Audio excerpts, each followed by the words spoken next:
About 8 years undefeated. Yeah. That's a pretty impressive role, and I don't think that there is too many people in Australia that have ever gone on a 15-fight win streak in MMA.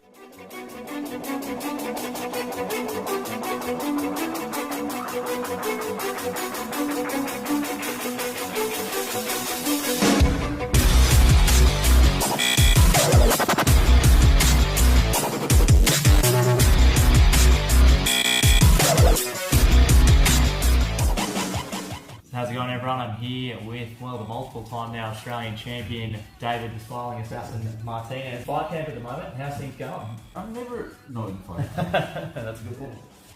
15-fight win streak. Yeah. 6-0 as a professional, and obviously on a 9-fight streak in the amateur ranks prior to that.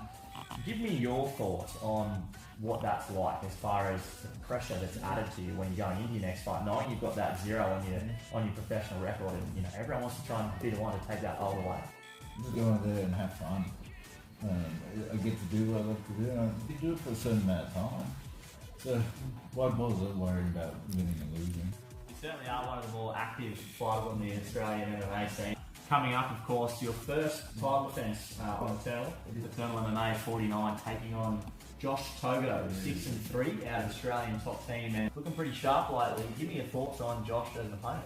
The southpaw, obviously very tricky to deal with, and very interesting name, Guerrilla Warfare. Yeah, I was like, I wonder how he got there. I'd love to ask him. Well, it's going to be a pretty fun fight. Josh likes to try and keep things on the feet and get the job done with his striking. Of course, it's no secret to how many people want to grapple with you. No, man, you got to keep quiet. We don't want people knowing that. Yeah, well, if they watch any tape, they'll find out real quick. There's a big three-letter promotion that everyone wants to get to, and I'm assuming that's the next logical step for 2020. Don't think we've got any dates yet, but they have certainly been making at least one trip to Australia every year. So what's the remainder of the year look like for the Smiling Assassin? December's looking interesting. Okay. Yeah, but I don't know, I'll keep you posted. Okay, a teaser there for us. So it sounds like some big news potentially coming for December. Potentially. We'll see what Okay. happens. Well, fingers crossed. That all comes together. I think that there is no more deserving fighter in Australia to get the call to the big show than you right now. Very excited to see the finish of the year. Thanks for having a chat. Thank you. And now we're going to throw to a few teammates and former opponents and just general acquaintances of Dave that have seen him sort of mature through this process, turning from an amateur into a professional, and see what they've got to say about this guy and the damage that he's wreaking on the Australian MMA scene at the moment. Awesome, man. Awesome.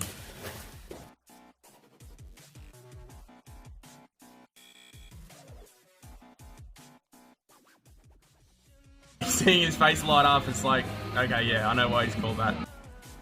Taking a little time just to have a quick chat about my good friend David Martinez. My name's Matthew, and I'm one of David's past opponents. I fought Dave back in 2015. First off, he's had that many fights this year, it's not even funny. Got an undefeated pro record against some of the best lightweights.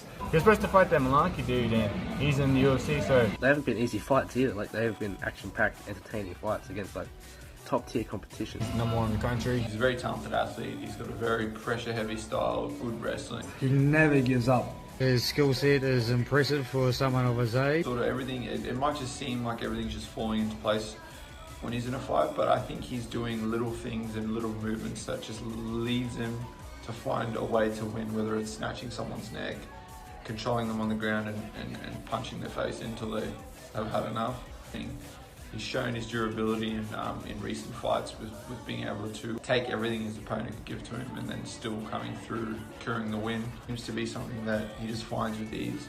I remember in my fight against him, I gave him a big right overhand, clocked him on the jaw a few times, and he kept on walking forward, and I was thinking, what is wrong with this bloke? I spoke to him a month and a bit after our fight, and he said he wasn't able to sleep on one side of his face because I clocked him so hard. During the fight, he didn't even flinch.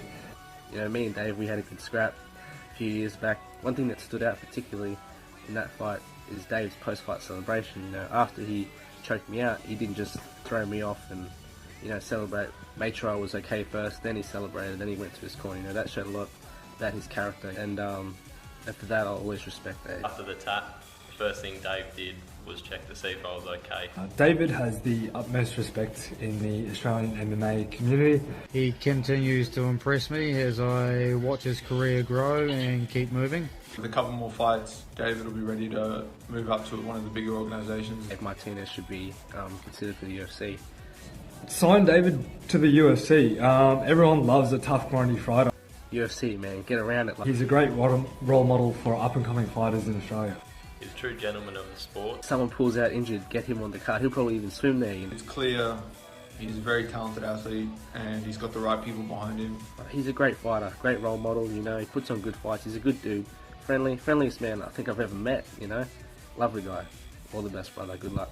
First time I grappled with him, thought, he's lightweight, I'll smash him easy, and then I couldn't get up. I was screwed on at heavyweight. I'm usually pretty good at that sort of stuff. If he can keep me down at heavyweight, then he can keep anyone down.